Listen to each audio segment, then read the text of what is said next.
행성들이 옆으로 약간 기울어져 있는 건 정상이에요. 지구는 23도 기울어져 있습니다. 그래서 계절이 있는 거예요. 여러분이 있는 세계의 일부가 태양에 더 가까이 기울어지면 여름이에요. 반대로도 작용하는데 태양에서 멀어지면 겨울이에요. 하지만 천왕성은 보통보다 더 많이 기울어져 있어요. 98도의 각도로 누워있는데 이게 이곳의 계절에 큰 영향을 미치죠. 천왕성의 각 계절이 끝나는 데는 21년이 걸려요. 다음번에 겨울이 너무 길다고 불평할 때 생각해봐야 할 거리네요.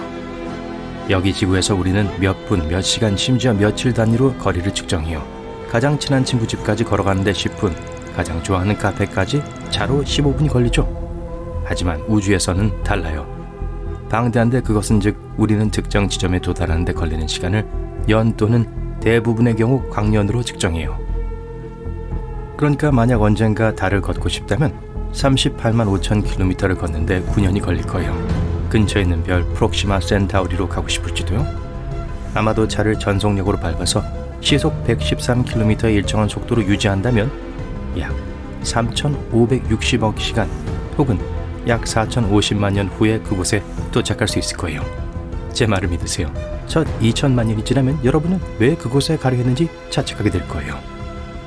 화성에는 우리가 지금까지 발견한 것 중 가장 큰 계곡인 마리너 계곡이 있어요. 4,000km 길이의 꽤 인상적인 협곡 체계예요. 그랜드 캐니언보다 5배 더 길어요. 연구원들은 1970년대 이걸 처음 발견했어요. 협곡 능선의 반대편에 위치한 화산들의 뚝이 아마 이 계곡을 형성하는 데 도움을 줬을 거예요. 아직 완전히 다이아몬드로 만들어진 행성은 발견하지 못했지만 어떤 행성에서는 실제로 다이아몬드가 쏟아져요. 태양계의 가스상 거대 행성인 목성과 토성에서는 번개 폭풍은 풍부한 메탄을 그을음으로 바꾸는데 이건 탄소로도 알려져 있죠. 그을음이 떨어져 흑연으로 변해요. 더 나아가 흑연은 약 1cm의 직경을 가진 다이아몬드로 변해요. 다이아몬드 수집 견학을 예약하는 방법을 알아보기 전에 이 다이아몬드들이 오래가지 않는다는 걸 알아두세요. 행성의 핵에 들어온 후 녹게 돼요. 예를 들어 밤 9시에 이틀을 연달아 같은 시간에 별을 보는데 별들은 같은 장소에 머무르지만 달은 그렇지 않다는 걸 알아챈 적 있나요? 여기엔 두 가지 이유가 있어요. 첫째, 몇 시에 별을 관측하느냐에 따라 달라요.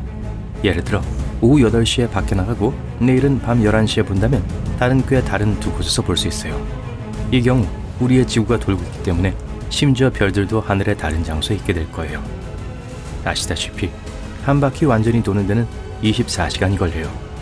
그 뜻은 우리의 관점에서 하늘과 위에 있는 모든 것들이 24시간마다 한 번씩 우리 주위를 맴도는 것 같죠. 같은 방법으로 태양은 매일 뜨고 지면서 위치를 바꿔요. 따라서 만약 이틀 밤 연속으로 같은 시간에 바깥에 나갔다면 대부분의 경우 달이 전날 밤과 같은 위치로 돌아왔을 때까지 30분 혹은 그 이상을 더 기다려야 할 수 있어요.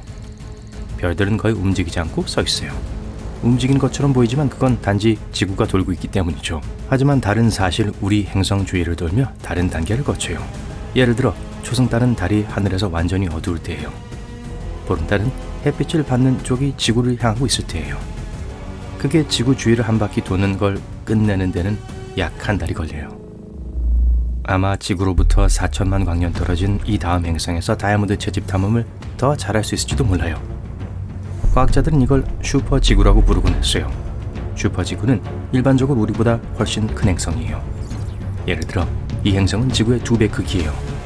이 행성은 항성에 너무 가까이 있어서 완전히 도는데 18시간도 안 되는데 그건 이곳의 한 해는 아주 짧다는 걸 의미하죠. 이 행성이 항성에 매우 가깝기 때문에 온도가 무려 2700도까지 올라가요. 열 때문에 행성의 밀도와 결합해 과학자들은 이것의 핵이 흑연과 다이아몬드 형태의 탄소로 만들어졌다는 이론을 갖고 있어요. 10년 전 천문학자들은 거대한 수증기 구름을 발견했어요. 우리 고향 행성으로부터 120억 광년 떨어져 있었어요. 그 구름은 우리가 알고 있는 가장 큰 물의 원천이에요. 또한 우주가 16억 년밖에 되지 않았을 때로 거슬러 올라가는 가장 오래된 거예요. 지금은 138억 살이 되었죠. 이런 120억 년 전에 저축을 시작했더라면 좋았을 텐데요. 복리로 계산하면 지금쯤이면 꽤 많은 현금을 가지고 있을 텐데요. 하지만 그땐 제가 없었어요. 어쨌든 이 구름은 엄청 커서 지구상의 모든 대양에 있는 물의 140조배에 달하는 양을 포함하고 있어요. 이 구름은 블랙홀의 먹이를 공급해요. 또한 블랙홀을 지금보다 6배 더 크게 자라도록 장려하기 위해 일산화탄소와 같은 충분한 가스를 포함할 수도 있어요. 우리 행성의 평균 온도는 14도예요. 그리고 지금까지 측정된 가장 높은 온도는 57도였죠. 너무 더운 것 같나요? 금성에서는 482도까지 올라갈 수 있어서 여기가 태양계에서 가장 뜨거운 행성이 되죠. 하지만 강철을 녹일 만큼 뜨겁진 않아요. 거기에 도달하려면 1370도로 더 높아야 해요. 하지만 납은 녹을 정도로 뜨거워요. 그리고 생명을 유지하기에는 너무 뜨거워요. 적어도 우리가 아는 어떤 형태든 말이죠. 금성은 심지어 태양과 제일 가깝지도 않아요. 가까운 건 수성이에요. 하지만 온실가스를 가두는 아주 두꺼운 대기를 갖고 있어요. 마치 한여름에 두꺼운 담요로 몸을 덮는 것과 같죠. 우린 화산이 뜨거운 용암을 분출하는 걸 보는 게 익숙하죠. 결국 그게 지구에서 주로 일어나는 일이죠. 하지만 우주에서 화산은 메탄, 물 또는 암모니아를 내뿜는 경향이 있어요. 그리고 이 물질들은 분출하면서 결국 얼어붙은 증기와 화산 눈이라고 불리는 걸로 변해요. 전 얼음 화산에 대해 이야기하고 있는 거예요. 목성의 위성인 이오와 유로파, 토성의 위성 타이탄, 그리고 명왕성에서 이것들을 발견할 수 있어요. 이 화산들은 특히 수백 개의 분출구가 있는 이오에서 활발해요. 나사의 탐사선들은 심지어 실시간으로 이 폭발들 중 일부를 포착했어요. 거기서 나오는 얼어붙은 증기 기둥은 약 400km까지 이어졌어요. 그런데 목성 주변에선 언젠가 실제로 농사를 짓기에 좋은 또 다른 위성을 발견했어요.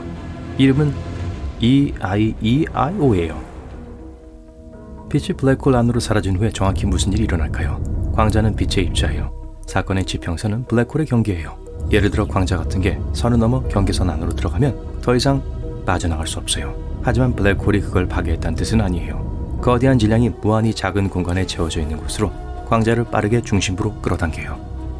하지만 우리는 이런 극단적인 조건에서 광자들에게 어떤 일이 일어나는지 정확하게는 알지 못해요. 여전히 가장 큰 미스터리 중 하나죠. 블랙홀이 빛을 파괴할까요? 안 할까요? 토성은 우리가 아는 82개의 위성을 갖고 있어요.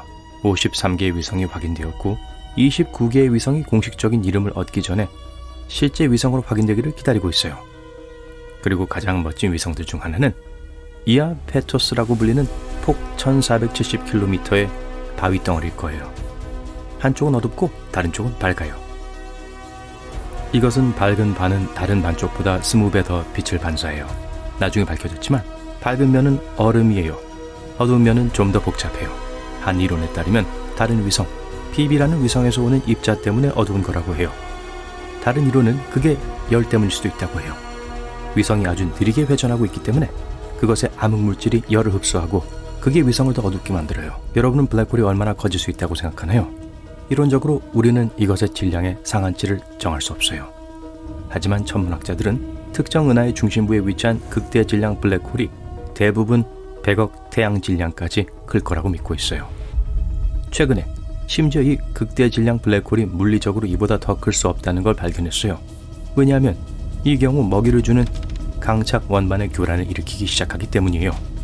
그런 식으로 새로운 재료의 근원을 채워 넣을 거예요. 대부분의 사람들은 우주를 옥색과 연한 청록색 사이 어딘가에 있다고 생각하죠. 심지어 일부 연구원들은 그게 사실이라고 생각했어요. 그들은 지구로부터 20억 광년 이내에 있는 20만 개 이상의 은하에서 나오는 빛을 결합해 우주의 색깔을 결정하는 데 성공했어요. 하지만 실제 색상은 베이지색에 가까워요. 소프트웨어에 버그가 있었기 때문에 연구원들이 다 틀렸던 거예요. 아니, 정말요? 우리가 거기에 노출되면 우주 스펙트럼을 우리의 눈이 볼 수 있는 색으로 변화시켰어요. 연구팀은 이 색상을 우주 라떼로 정의했어요. 더블샷의 저지방 큰 사이즈로 포장해주세요.